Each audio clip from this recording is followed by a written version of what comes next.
ವಿರಾಮ ನಂತರ ಮತ್ತೆ ಸ್ವಾಗತ.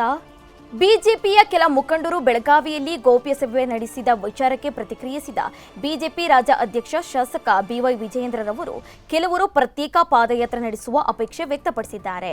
ಆದ್ದರಿಂದ ಪಕ್ಷಕ್ಕೆ ಶಕ್ತಿ ಸಿಗುತ್ತದೆ ಅಂದರೆ ವರಿಷ್ಠರು ಅದಕ್ಕೆ ಅನುಮತಿ ಕೊಡುತ್ತಾರೆ. ಇದಕ್ಕೆ ನನ್ನ ತರಕಾರು ಇಲ್ಲ ಎಂದು ಹೇಳಿದ್ದಾರೆ. ಶಿವಾಜಿನಗರದ ವಸಂತನಗರ ವಾರ್ಡ್ನ ಬೂತ್ ನಂಬರ್ 44ರಲ್ಲಿ ಇಂದು ಹರ್ಘರ್ ತಿರಂಗ ಅಭಿಯಾನಕ್ಕೆ ಚಾಲನೆ ನೀಡಿ ಬಳಿಕ ಸುದ್ದಿಗಾರರೊಂದಿಗೆ ಮಾತನಾಡಿದ ಅವರು ಕೇಂದ್ರದ ವರಿಷ್ಠರ ಭೇಟಿ ಮಾಡುತ್ತೇವೆ ಅಂದಿದ್ದಾರೆ. ಭೇಟಿ ಮಾಡಲು ಅವರು ಸ್ವತಂತ್ರರಿದ್ದಾರೆ. ಕೇಂದ್ರದ ನಾಯಕರು ಅನುಮತಿ ಕೊಟ್ಟರೆ ಮಾಡಲಿ. ಏನೇ ಮಾಡಿದರೂ ಅದು ಪಕ್ಷಕ್ಕೆ ಪೂರಕವಾಗಿರಬೇಕು, ಸದುದ್ದೇಶದಿಂದ ಇರಬೇಕು ಎಂದರು. ರಾಜ್ಯ ಅಧ್ಯಕ್ಷನಾಗಿ ಎಲ್ಲರನ್ನು ಒಟ್ಟಿಗೆ ಕರೆದೊಯ್ಯುವುದು ನನ್ನ ಕರ್ತವ್ಯ. ಆ ಕೆಲಸವನ್ನು ಸತತವಾಗಿ ಮಾಡುತ್ತಾ ಬಂದಿದ್ದೇನೆ ಎಂದು ಹೇಳಿದರು.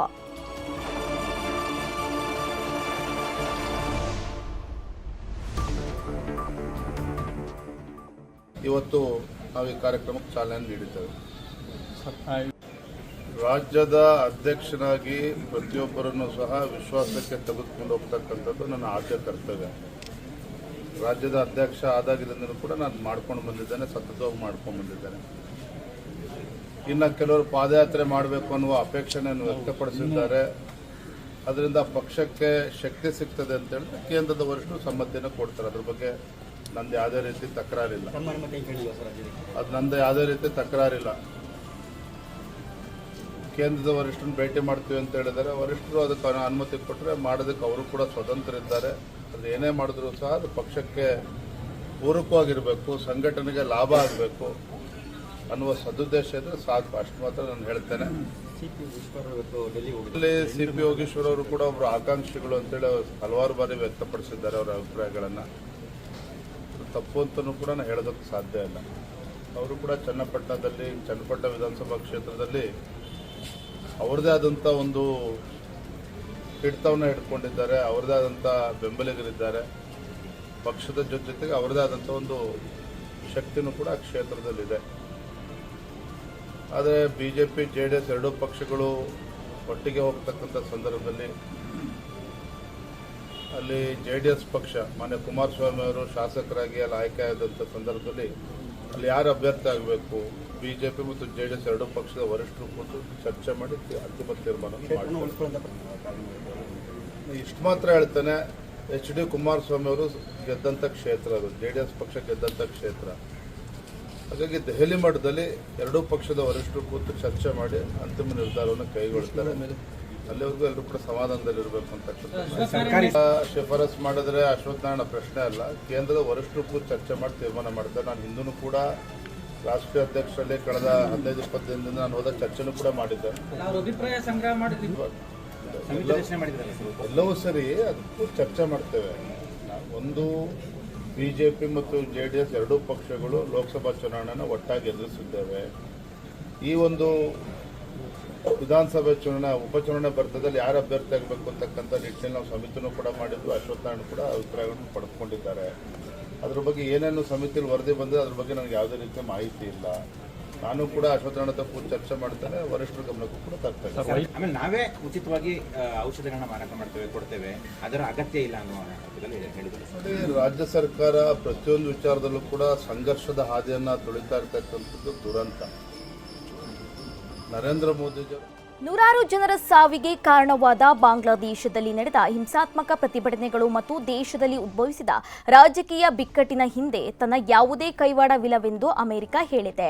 ಈ ಮೂಲಕ ಬಾಂಗ್ಲಾದೇಶದ ಬಿಕ್ಕಟ್ಟಿಗೆ ಅಮೆರಿಕವೇ ಕಾರಣ ಎಂಬ ವ್ಯಾಪಕವಾಗಿ ಕೇಳಬಂದ ಆರೋಪಗಳನ್ನು ಅಮೆರಿಕ ತಳ್ಳಿಹಾಕಿದೆ. ಶ್ವೇತಭವನದ ಪತ್ರಿಕಾ ಕಾರ್ಯದರ್ಶಿ ಕರೀನ್ ಜೀನ್ ಪಿಯರೆ ಇಂತಹ ಎಲ್ಲ ವದಂತಿಗಳು ಸುಳ್ಳು, ಬಾಂಗ್ಲಾದೇಶದ ಬಿಕ್ಕಟ್ಟಿನ ಹಿಂದೆ ಅಮೆರಿಕ ಕೈವಾಡವಿದೆ ಎಂದು ಹೇಳುವ ಎಲ್ಲಾ ವರದಿಗಳು ಸುಳ್ಳು, ಅದ್ಯಾವುದೂ ಸತ್ಯವಲ್ಲ ಎಂದು ತಿಳಿಸಿದ್ರು. ಬಾಂಗ್ಲಾದೇಶದ ಜನರೇ ಆ ದೇಶದಲ್ಲಿ ಯಾವ ಸರ್ಕಾರವಿರಬೇಕು ಎಂಬುದನ್ನು ನಿರ್ಧರಿಸುತ್ತಾರೆ ಎಂದರು. ಇದು ಬಾಂಗ್ಲಾದೇಶದ ಜನರಿಗಾಗಿ ಮತ್ತು ಅವರೇ ನಿರ್ಧರಿಸುವ ಆಯ್ಕೆಯಾಗಿದೆ. ಬಾಂಗ್ಲಾದೇಶದ ಜನರೇ ಅಲ್ಲಿನ ಸರ್ಕಾರದ ಭವಿಷ್ಯವನ್ನು ನಿರ್ಧರಿಸಬೇಕು ಎಂಬುದು ನಮ್ಮ ನಿಲುವಾಗಿದೆ ಮತ್ತು ನಾವು ಆ ನಿಲುವಿಗೆ ಬದ್ಧರಾಗಿದ್ದೇವೆ. ಆ ಕುರಿತಾದ ನಮ್ಮ ಮೇಲಿನ ಯಾವುದೇ ಆರೋಪಗಳು ಖಂಡಿತವಾಗಿಯೂ ಸುಳ್ಳು ಮತ್ತು ನಾವು ಅದನ್ನು ಪದೇ ಪದೇ ಹೇಳುತ್ತೇವೆ ಎಂದು ಅವರು ಹೇಳಿದರು.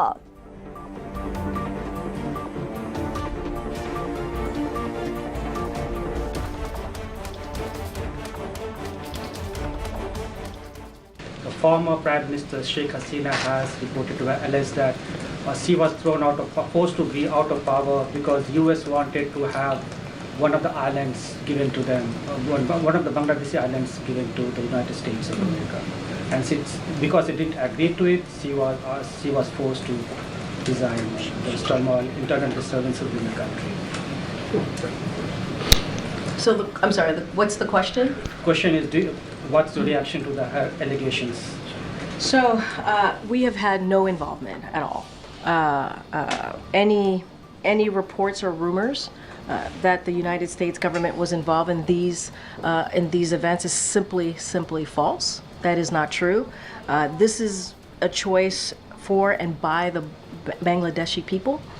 We believe that the Bangladeshi people should determine the future of the Bangladeshi government, and that's where we stand.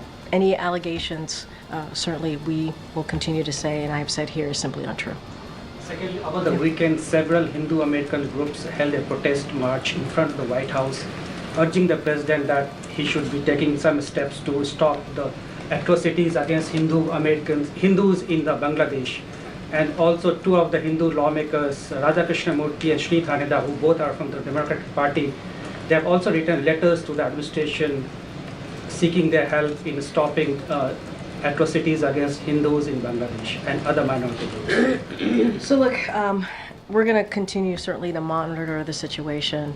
I don't have anything else to add, to say beyond that. But when it comes to any type of human rights issues here, the president has been very consistent in speaking loud and clear in public and also privately.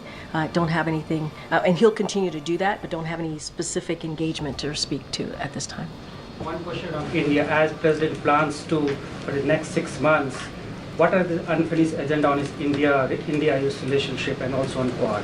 So look, the president views our relationship, the United States relationship with India, as one of the most consequential in the world. And so we work closely with India on our most vital priorities, including through the Quad and the U.S.-India initiative on this critical and emerging technology. And so we look forward to continuing to expand our critically important partnership and how it's going to benefit the American people. And we want to create more prosperous and secure Indo-Pacific and the world. And so that is going to continue to be our focus as we move forward. ಬೆಂಗಳೂರಿನ ಜಯನಗರ ವಿಧಾನಸಭಾ ಕ್ಷೇತ್ರದ ಶಾಸಕಿ ಸೌಮ್ಯಾರೆಡ್ಡಿ ಅವರನ್ನು ನೂತನ ಮಹಿಳಾ ಕಾಂಗ್ರೆಸ್ ಅಧ್ಯಕ್ಷರನ್ನಾಗಿ ನೇಮಿಸಲಾಗಿದೆ. ಸೌಮ್ಯಾರೆಡ್ಡಿ ನೇಮಕ ಮಾಡಿ ಕಾಂಗ್ರೆಸ್ ಹೈಕಮಾಂಡ್ ಆದೇಶ ಹೊರಡಿಸಿದೆ. ಅಮರನಾಥ್ ಅವರ ಅವಧಿ ಅಂತ್ಯ ಹಿನ್ನೆಲೆ ಸೌಮ್ಯಾರೆಡ್ಡಿ ಅವರನ್ನು ನೇಮಕ ಮಾಡಿ ಆದೇಶ ಹೊರಡಿಸಲಾಗಿದೆ. ಕರ್ನಾಟಕದ ಜೊತೆಗೆ ಚಂಡೀಗಢ ಮತ್ತು ಅರುಣಾಚಲ ಪ್ರದೇಶ ಮಹಿಳಾ ಅಧ್ಯಕ್ಷರನ್ನು ನೇಮಕ ಮಾಡಲಾಗಿದೆ.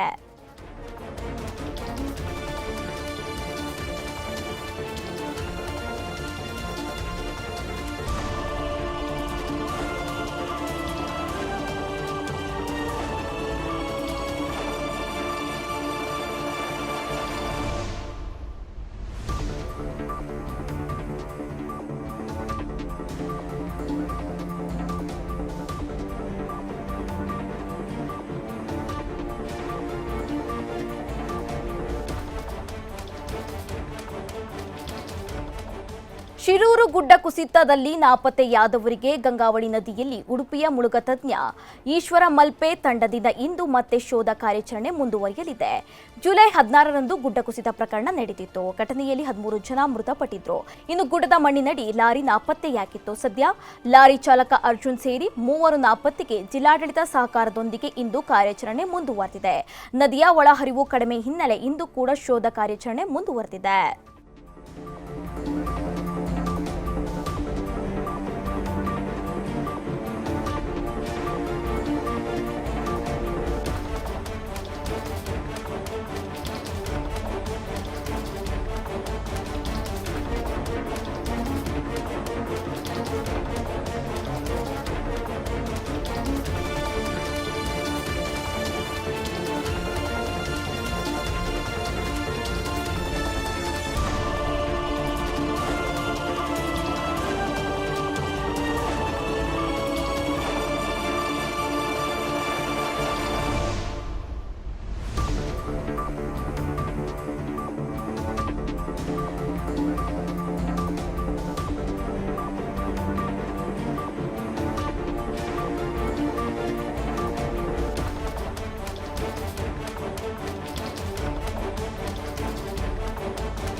ತುಂಗಭದ್ರಾ ಡ್ಯಾಂನ ಚೈನ್ ಲಿಂಕ್ ಗೇಟ್ ಕಟ್ ವಿಚಾರಕ್ಕೆ ಸಂಬಂಧಿಸಿದಂತೆ ಇಂದಿನಿಂದ ಗೇಟ್ ಅಳವಡಿಕೆ ಕಾರ್ಯ ಆರಂಭವಾಗಿದೆ. ಡ್ಯಾಂ ಗೇಟ್ ತಜ್ಞ ಕನ್ನಯ್ಯ ನೇತೃತ್ವದಲ್ಲಿ ಗೇಟ್ ಅಳವಡಿಕೆ ಕಾರ್ಯ ಆರಂಭವಾಗಿದೆ.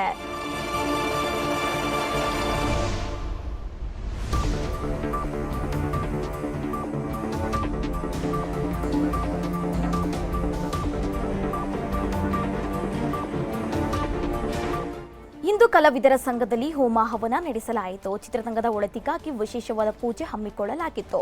ಕಳೆದ 4-5 ವರ್ಷಗಳಿಂದ ಚಿತ್ರರಂಗದಲ್ಲಿ ಸಾಕಷ್ಟು ಸಮಸ್ಯೆ ಹಿನ್ನೆಲೆ ಸಮಸ್ಯೆಗಳಿಂದ ಪರಿಹಾರ ಕಂಡುಕೊಳ್ಳಲು ಇಂದು ಗಣಹೋಮ, ಮೃತ್ಯುಂಜಯ ಹೋಮ, ಸರ್ಪಶಾಂತಿ, ಅಶ್ಲೇಷ ಬಲಿ ಹೋಮ ಸೇರಿದಂತೆ ಮುಂತಾದ ವಿಶೇಷವಾದ ಪೂಜೆ ಹಮ್ಮಿಕೊಳ್ಳಲಾಗಿತ್ತು.